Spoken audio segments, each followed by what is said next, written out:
पिछले वीडियो में हमने वैदिक मंत्रष्टा ऋषि महर्षि गुरुसमत के बारे में चर्चा की। उसकी लिंक डिस्क्रिप्शन बॉक्स में दी गई है। इस वीडियो में हम ऋग्वेद में वर्णित सोम रस के बारे में चर्चा करेंगे। वैदिक वाङ्मय में सोम का वर्णन आया है तथा उसके रस को पान करने व उसके प्रभाव का पर्याप्त उल्लेख है। उसकी स्तुतियां भी की गई है। ऋग्वेद के नवम मंडल व सामवेद के पवमान पर्व में सोम विषयक मंत्र एकत्र है। मूलतः सोम पर्वतीय क्षेत्र में पाए जाने वाली कोई गुणकारी वनस्पति ही थी, जिसे पत्थरों से घर्षण करके उसके हरित वर्ण रस को निकाला जाता था। फिर उससे एक घड़े में ऊनी कपड़े से छाना जाता था। इस तरह घड़े में एकत्र हरित रस को दूध में मिलाकर यज्ञ के अवसर पर उसका पान किया जाता था। शक्कर और मधु जैसे पदार्थ उसमें मिलाए जाते थे। इस रस में कोई मादक पदार्थ नहीं मिलाया जाता था, साथ ही वह तत्काल पान कर लिया जाता था,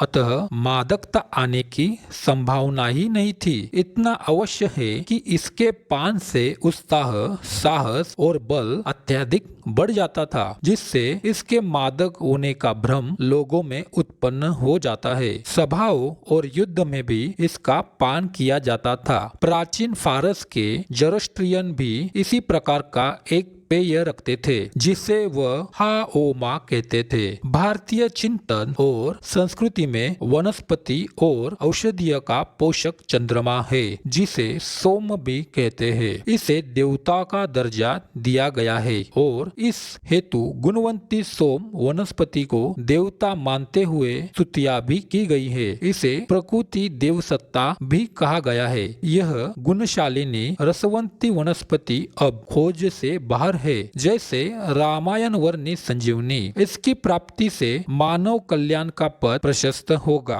सामवेद में कहा गया है कि शरीर में प्रविष्ट हुआ सोमरस समस्त श्रेयों को प्राप्त कराता हुआ जीव के लिए शक्ति दाता होता है। वह आसुरी भावों को दूर कर उसे दैवी भावों से भर देता है। अक्सर शराब के समर्थक कहते हुए सुने गए हैं कि देवता भी तो शराब पीते थे। वे लोग सोमरस को शराब मानते हैं, लेकिन यह बिल्कुल गलत धारणा है। दरअसल सोमरस, मदिरा और सुरापान तीनों में फर्क है। ऋग्वेद में शराब की घोर निंदा करते हुए कहा गया है कि हत्सु पितासो युद्धन्ते दुर्मदासो न सुरायाम, यानी कि सुरापान करने या नशीले पदार्थों को पीने वाले अक्सर युद्ध, मार पिटाई या उत्पात मचाया करते हैं। यदि सोमरस शराब नहीं थी तो फिर क्या था? वेदों की ऋचाओं से जाना जा सकता है कि सोमरस क्या था। ऋग्वेद में ही कहा गया है कि यह निचोड़ा हुआ शुद्ध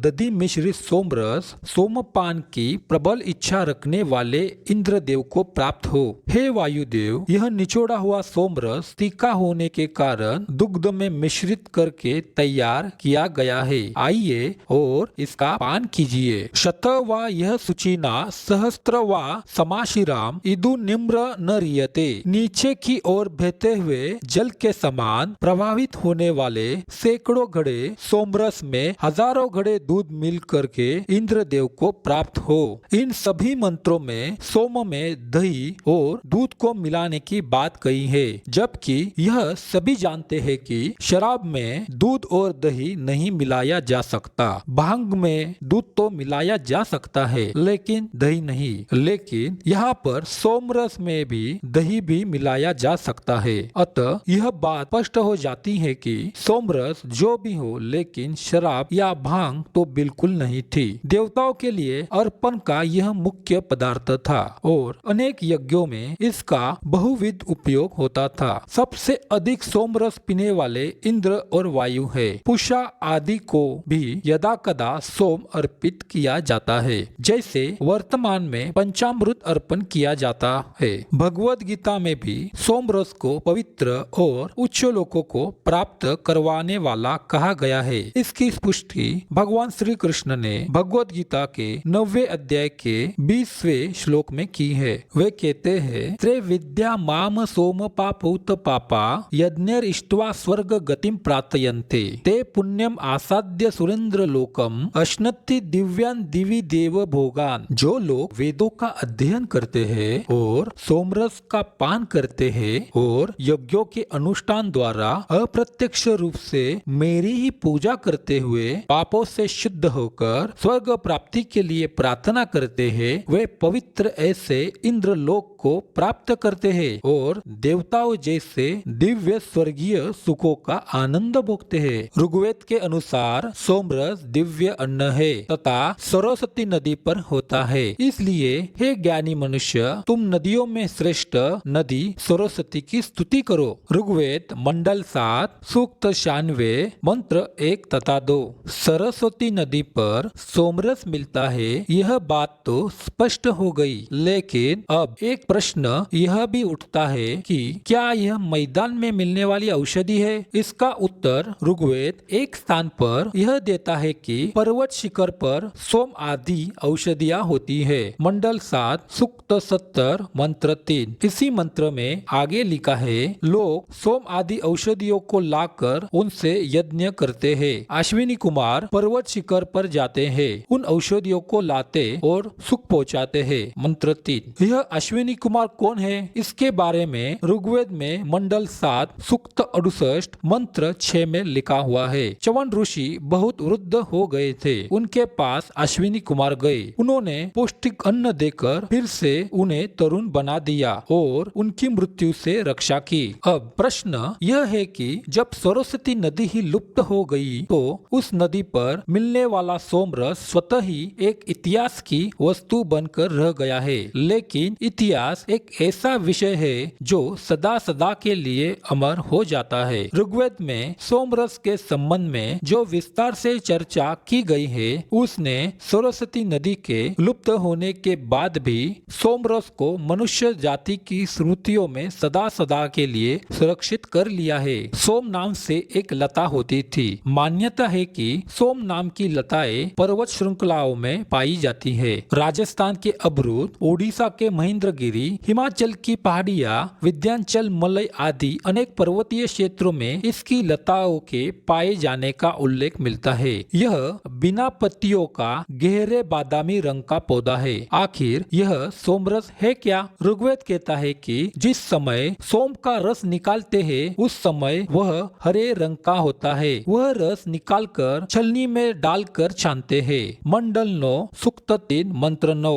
अब प्रश्न उठता है कि यह सोमरस जो सरस्वती नदी पर मिलता है वह होता कैसा है? ऋग्वेद के अनुसार सोमवल्ली हरे रंग की होती है, वह चमकती है, उसका रस निकालते हैं। सोमरस चमकता है, मधुर होता है, बल वर्धन करता है और अपनी चमक से शोभता है। ऋग्वेद मंडल 9 सूक्त 5 मंत्र 4। सोमवल्ली प्राचीन ग्रंथों एवं वेदों में सोमवल्ली के महत्व एवं उपयोगिता का व्यापक उल्लेख मिलता है। अनादिकाल से देवी देवताओं एवं मुनियों को चिरायु बनाने और उन्हें बल प्रदान करने वाला पौधा है सोमवल्ली। बताया जाता है कि रीवा जिले के घने जंगलों में यह पौधा आज भी पाया जाता है। इसकी कई तरह की प्रजातियां होती है। प्राचीन ग्रंथों व वेद पुराणों में सोमवल्ली पौधे के बारे में कहा गया है कि इस पौधे के सेवन से शरीर का कायाकल्प हो जाता है। देवी देवता व मुनि इस पौधे के रस का सेवन अपने को चिरायु बनाने एवं बल, सामर्थ्य एवं समृद्धि प्राप्त करने के लिए किया करते थे।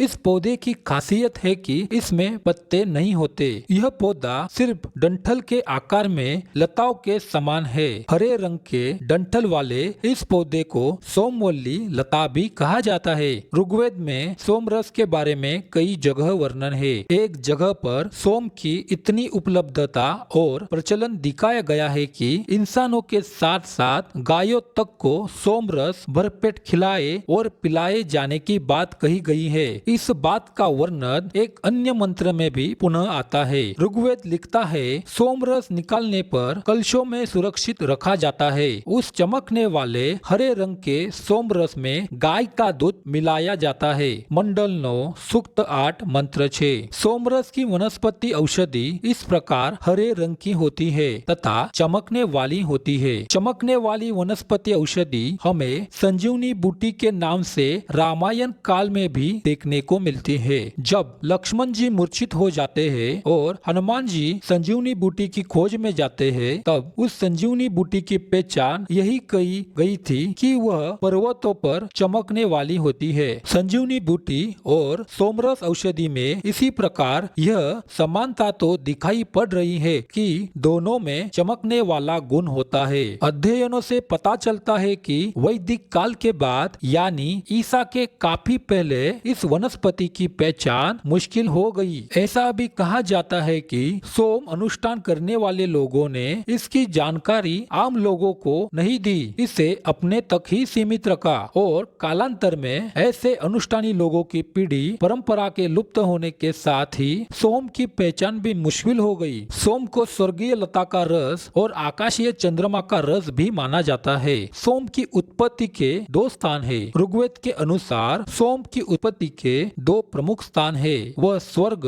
और पार्थिव पर्वत है। ईरान और आर्याव माना जाता है कि सोमपान की प्रथा केवल ईरान और भारत के वह इलाके जिन्हें अब पाकिस्तान और अफगानिस्तान कहा जाता है, यही लोगों में प्रचलित थी। इसका मतलब पारसी और वैदिक धर्म का पालन करने वाले लोगों में ही इसके रसपान का प्रचलन था। इस समूचे इलाके में वैदिक धर्म का पालन करने वाले लोग ही रहते थे। स का उच्चारण ह में बदल जाने के कारण अवस्था में सोम के बदले होम शब्द का प्रयोग आता था और इधर भारत में सोम का। कुछ वर्ष पहले ईरान में इंफ्रेडा नामक पौधे की पहचान कुछ लोग सोम से करते थे। इंफ्रेडा की छोटी छोटी टहनियां बर्तनों में दक्षिण पूर्वी तुर्कमेनिस्तान में तोगो लोक एकिस नामक मंदिर परिसर में पाई गई है। इन बर्तनों का उपयोग सोमपान के अनुष्ठान में होता था। यद्यपि इस निर्णायक साक्ष्य के लिए खोज जारी है। सोमरस बनाने की विधि। अब महत्वपूर्ण प्रश्न यह उपस्थित होता है कि सोमरस की वनस्पति औषधि तो सरस्वती नदी पर मिल गई, लेकिन उससे सोमरस कैसे तैयार होता होगा? ऋग्वेद के 8वें मंडल के दूसरे सूक्त के मंत्र 2 तथा 3 में इसका वर्णन इस प्रकार है। सोम पहले तोड़कर लाए जाते हैं, फिर पत्थरों द्वारा कूटकर उनका रस निकाला जाता है, फिर भेड़ के ऊन से बनी हुई छालनी से उसे छाना जाता है तथा जिस प्रकार घोड़े को नदी में नहलाया जाता है, उसी प्रकार उस सोमरस में पानी मिलाया जाता है। हे इंद्र, हम इस सोमरस को उसमें दूध आदि मिश्रित करके स्वादिष्ट बनाते हैं और तुम्हें बुलाते हैं। उच्चिष्टम चमो भर सोम पवित्र आसृज निधेयी गोरधि त्वची। ऋग्वेद मंडल 1 सूक्त 28 श्लोक 9। अर्थात उखल और मूसल द्वारा निष्पादित सोम को पात्र से निकालकर पवित्र कुशा के आसन पर रखे और अवशिष्ट को छानने के लिए पवित्र चर्म पर रखे। निरुक्त शास्त्र में कहा गया है कि औषधि सोम सुनोते पदे नम भी सुनवती, अर्थात सोम एक औषधि है जिसको कूट पीस कर इसका रस निकालते हैं। सोम को गाय के दूध में मिलाने पर गवशीरम, दही मिलाने पर दग्धशीरम बनता है।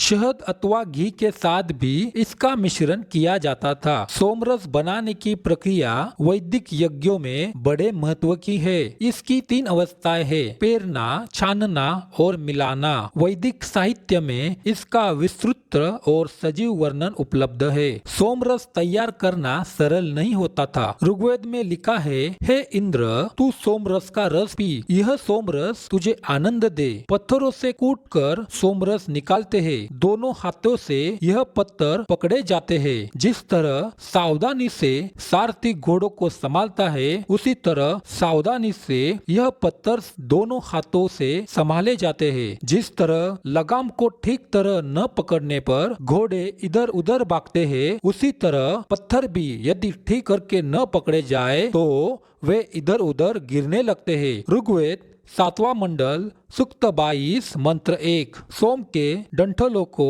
पत्थरों से कूट पीस कर तथा भेड़ के ऊन की छलनी से छानकर प्राप्त किए जाने वाले सोमरस के लिए इंद्र अग्नि ही नहीं और भी वैदिक देवता लालायित रहते हैं। तभी तो पूरे विधान से होम अनुष्ठान में पुरोहित सबसे पहले इन देवताओं को सोमरस अर्पित करते थे। बाद में इसे प्रसाद के तौर पर लेकर खुद भी तृप्त हो जाते थे। आजकल सोमरस की जगह पंचामृत ने ले ली है, जो सोम की प्रतीति भर है। कुछ प्राचीन धर्म ग्रंथों में देवताओं को सोम अर्पित कर पाने की व्यवस्था स्वरूप वैकल्पिक पदार्थ अर्पित करने की ग्लानि और क्षमा याचना की सूक्तियां भी है। अब इस सोमरस के स्वाद के बारे में भी कुछ जानकारी एकत्र करने का प्रयत्न करते हैं। ऋग्वेद कहता है, यह सोमरस स्वाद में तीखे होने के कारण इसमें दूध और दही आदि मिलाकर पिया जाता है। सोमरस स्वाद में तीखे होते हैं, अतः जब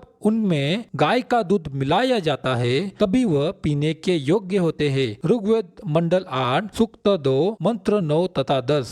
सोमरस की वनस्पति भले ही तीखे स्वाद वाली होती है, लेकिन जब सोमरस तैयार हो जाता है तब वह सोमरस मीठा और आनंद देने वाला होता है। ऋग्वेद मंडल 8 सूक्त 24 मंत्र 16। स्वादु किलायम मधुमाम उतायम त्रिव किलायम रसवाम उतायम उतोन्वस्य पपिवांसम इंद्रम न कच्चम सहत आहवेशु। ऋग्वेद मंडल 6 सूक्त 47 मंत्र 1। अर्थात सोम बड़ी स्वादिष्ट है, मधुर है, रसीली है। इसका पान करने वाला बलशाली हो जाता है, वह अपराजय बन जाता है। तैयार हुए सोमरस का रंग क्या हरा ही बना रहता है? इस प्रश्न का उत्तर यह है कि वह सोमरस तैयार होने के बाद सोने के रंग वाला हो जाता है। ऋग्वेद मंडल 8 सूक्त 1 मंत्र 23। सोमरस पीने के फायदे। अब महत्वपूर्ण प्रश्न यह उपस्थित होता है कि सोमरस को पीने से शरीर पर प्रभाव क्या पड़ता है? यह तो स्पष्ट हो चुका है कि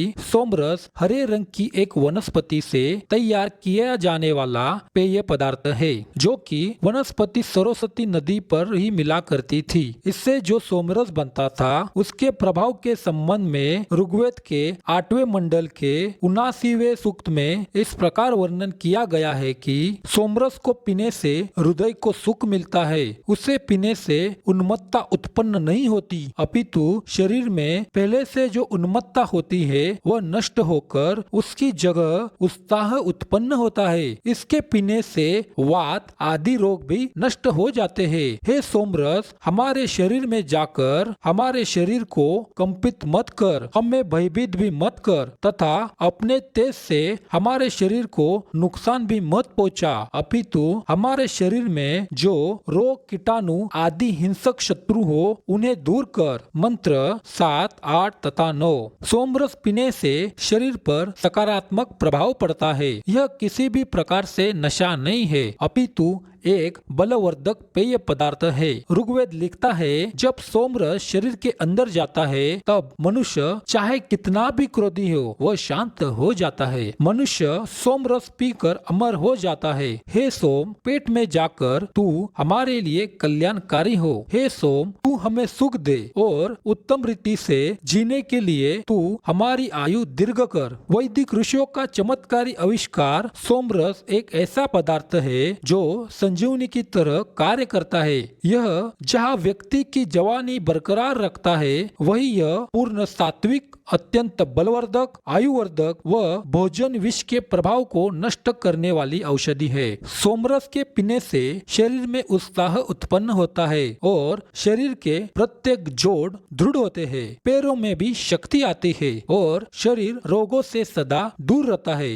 सोमरस को पीने से रोगों का भय नहीं रहता। सोम पीने से मनुष्य जलती हुई अग्नि के समान तेजस्वी और देदीप्यमान होता है। सोमरस में पोषक तत्व भी भरपूर होते हैं। सोमरस को प्रेम पूर्वक पीने से मनुष्य पुष्ट होता है और उसकी आयु दीर्घ होती है। सोम हमारा कल्याण करने के लिए ही हमें सुखी कर, हमें तू चतुरता और सात्विक क्रोध प्रदान कर। यह सोम शरीर के प्रत्येक अंग में जाकर उसे शक्ति प्रदान करता है, शरीर में उत्साह बढ़ता है। यदि कभी नियम का उल्लंघन भी हो जाए तो भी इस सोम का सेवन करने से शरीर सशक्त ही रहता है। ऋग्वेद मंडल 8 सूक्त 48 मंत्र 2, 3, 4, 5, 6, 7, 8 तथा 9।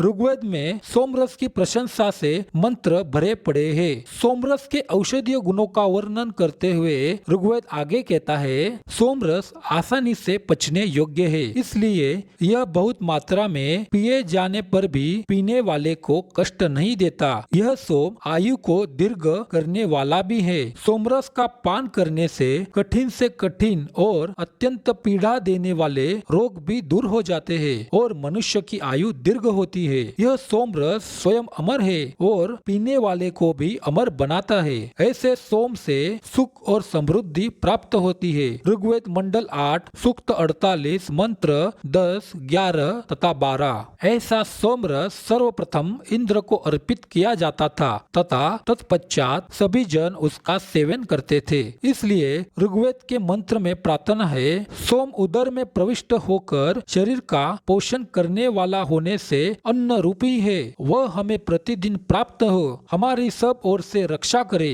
ऋग्वेद मंडल 8 सूक्त 48 मंत्र 15। इंद्र केवल विचार अथवा कल्पना नहीं था, वह जीवित व्यक्ति का नाम था तथा सह शरीर आता था। उसके सामने ही सोमरस तैयार होता था तथा सोमरस क्योंकि तैयार होने के बाद तुरंत पिया जाता था, अतः अपने सामने तैयार हुए सोमरस को सहर्ष तुरंत पीता था। इंद्र को सोमरस प्रिय था, वह वीर और साहसी था तथा शत्रुओं से हमारी रक्षा करने वाला तथा शत्रुओं पर विजय प्राप्त करने की सामर्थ्य रखने वाला योद्धा था। इसी प्रकार सर्वप्रथम इंद्र को स्वास्थ्य लाभ की दृष्टि से सोमरस अर्पित किया जाता था। शास्त्रों में सोमरस लौकिक अर्थ में एक बलवर्धक पेय माना गया है, परंतु इसका एक पारलौकिक अर्थ भी देखने को मिलता है। साधना की ऊंची अवस्था में व्यक्ति के भीतर एक प्रकार का रस उत्पन्न होता है, जिसको केवल ज्ञानी जन ही जान सकते हैं। सोमम मन्यन्ते पपिवान यत्य सेविष्यन्ते औषधिम सोमम यम ब्राह्मणो विदुर्न